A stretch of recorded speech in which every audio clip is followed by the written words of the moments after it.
Hello everyone, this is Bill Griffin. Welcome to the Different Take Podcast. If you like this content, please subscribe, like, share, comment, and new episodes Tuesdays and Thursdays. I really appreciate you watching. Today, I want to talk about another smear or attempt to smear Ron DeSantis. This is I want to talk about an op-ed that I recently saw by Dana Milbank. And here's the headline. So this is in the Washington Post, March 14th, 2022. The headline, Opinion, How Does Ron DeSantis Sleep at Night? So what Dana Milbank does, who's been a political commentator at the Washington Post for some time, and he will probably be there for a very long time because there's a market for what he does. He writes very good prose. Vivid, imagery, readable, persuasive, except for one thing. His premises is evidence that he uses to write his story is very faulty at best. At worst, it's outright garbage. This story has to do with Ron DeSantis' response to COVID-19 and that his state, more people died because his state didn't do what other states did. And I'm going to break that down for you in a little bit. But first, I thought I'd introduce who he is with this video. The last 4 months, however, Biden has been at where Donald Trump was or lower than where Donald Trump is in terms of media sentiment. I mean, it's not bias, it's the actual words we're using. So we are as negative as a collective media on Joe Biden, if not more so than we were to Donald Trump at a time when he was trying to overthrow democracy. And I think that's a tremendous indictment of our whole industry. So what he does in this video is he makes the assertion that the media is treating Biden worse than they treated Trump. And the key word is the collective media. He'd make a great con man because he'd have you thinking one thing and he didn't really say that. The thing that he would not assert and cannot assert is that the legacy media, the dominant market, is completely as supportive as Joe Biden as they could possibly be under the circumstances. And to claim that they're as negative as Trump, he can't do that. So he doesn't. So he uses the phrase collective media. If you follow current events or politics at all, you know that this is garbage. Here's a headline from the Daily Mail, which reads, Stop being mean to me. White House holds secret meetings with news organizations to demand better publicity for Biden as Washington Post columnist claims president is being treated worse than Trump. Okay, they're referring to this article, another article by Dana Milbank. This is Daily Mail's a UK outlet, and the idea that they are on top of this indicates that what he's saying really doesn't make a lot of sense.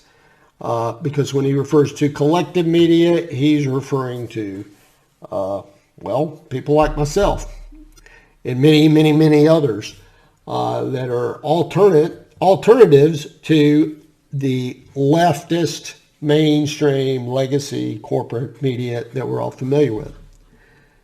And the reason I point out this story is just to give you a little introduction to Dana Milbank before I get into this smear job that he's tried. So back to that article. He writes, until now, we've known that COVID-19 death rates were higher among the unvaccinated, also higher in counties that went for Donald Trump. His supporters were more likely to resist vaccination, masks, and other pandemic precautions. Now that the Omicron wave is over, a couple of the new analyses of state-by-state data both point to an inescapable conclusion. Living in states run by a Republican governor is dangerous to your health. Okay, so He is about to present overwhelming evidence. It's an inescapable conclusion, as he puts it. Wrong. You would think this burden of proof that he says he's going to meet, overwhelming evidence, not at all. There's two things that he tries to say here. And before I get into it, the idea that you would make this statement that living in a state run by a Republican governor is dangerous to your health is you would want overwhelming evidence, right? But no, he's not going to do that. And I'll show you. The first thing that he does is he talks about the easiest topic, which is later in the column, is he talks about masks. He points to a CDC study of Arkansas school districts found that those with full mask requirements had a 23% lower incident of COVID-19 compared to districts with no mask requirements. Here's the problem. There is tons and tons of data to support that mask made no difference at all. You could flip these around in other places. It's been done. Alex Behrens has reported on it. Tom Woods has reported on it. This is another thing I would point out is that if Anthony Fauci had solid evidence that masks really made a difference, he would have been shouting it from the rooftops. I've said that in other episodes. So that's the easy one to knock down. The second one, at first glance, a person might think, well, this is pretty good data. He points to per capita deaths. So, for example, Florida is at 153 deaths per 100,000 residents, and then California is 58. So I'm going to concentrate on those two states. Here's the thing. The per capita data is since July 2021, not March 2020, but July 1. His thinking is, or whoever, maybe the gentleman that he's relying on, I'll get to him in a second. His name is Doug Haddix.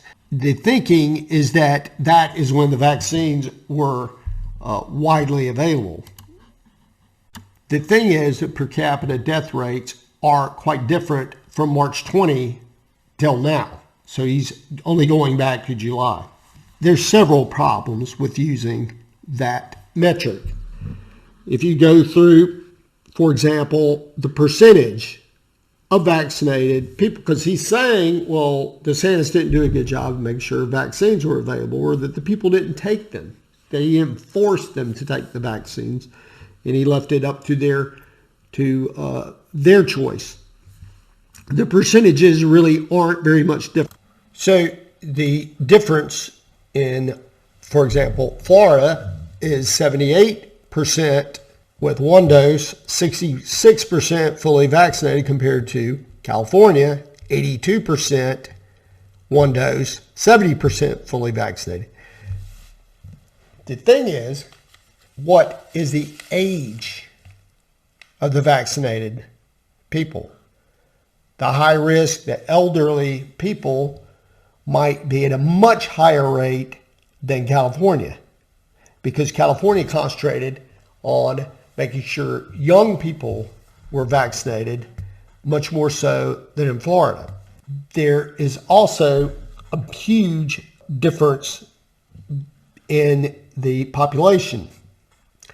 Population is decreasing in California.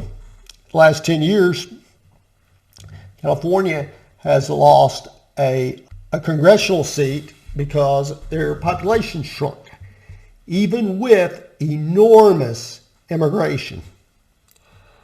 And who immigrates to California? What's the age demographic? It's younger people. It's not the elderly. In fact, California, the people with money are leaving in droves. That's the word. Not only on the street, but as I said, you can see it in the numbers. We'll see it in people that vote. We'll be able to tell what the age of these the people that are leaving, while enormous numbers of coming in, but the net effect is that California is losing people, while Florida is growing by leaps and bounds. So while you say Dana Milbank says living in states run by a Republican governor is dangerous to your health, well, you would think, I guess what he's saying is people are really dumb. They're too dumb to know that that's dangerous because they're moving to Florida like crazy. Dana Milbank has bashed not only Florida but Georgia in the past over because they opened their states earlier than other states. Well, when you compare the total deaths 2020 in Georgia and Florida, because they don't have 2021 data available, which is unfortunate. You would think in this day and age we could produce that information as fast as we produce so much other information. But if you look on the state websites, and California is probably the same way, you don't see 2021 data, but the 2020 data, the percentage increase in total deaths is about the same. Dana Milbank doesn't cover that. But the big thing that he does not cover is the average age of death. That would be a much better metric than death per capita. Because if the state of California claims that there's 11 million immigrants out of population of a little over 40 million. Just think about that. That has to mean the average age of death. I mean, if there are fewer elderly people that live in California than Florida, that would be a much better statistic, because if the average age of a person living in California is much lower than Florida, then it would stand to reason that their deaths per capita would also be lower. But he doesn't cover this. He doesn't cover this at all. So the deaths per capita, that data that Dana Milbank uses comes from a person named Doug Haddix. Here's a tweet from him. It reads, and I haven't done any research on this and just looking up I think he has a website, but this tweet: thanks at Milbank for citing my COVID analysis. You're helping the public understand how Republicans politicize public health, leading to hundreds of thousands of preventable deaths. Hundreds of thousands.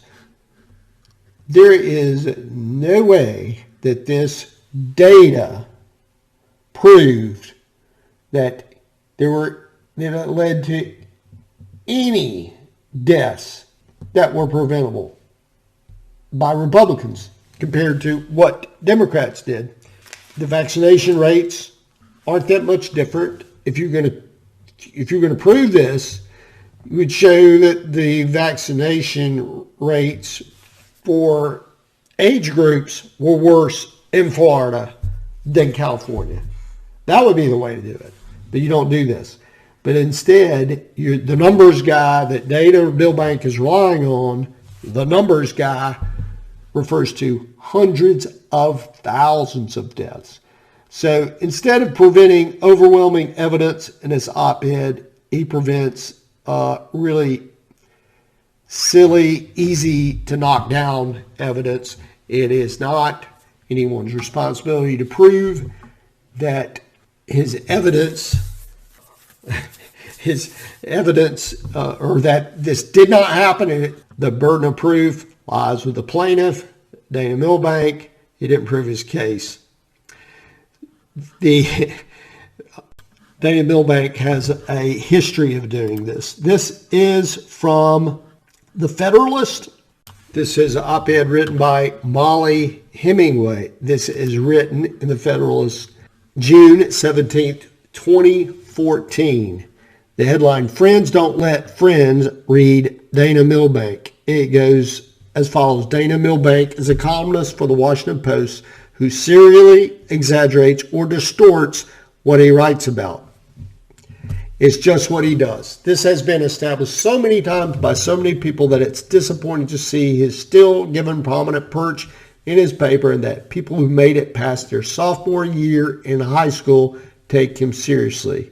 My contribution to the cataloging of his hackery is Dana Milbank is incoherent on marriage. That's another piece which shows just how he made stuff up when covering a panel of women at the Heritage Foundation.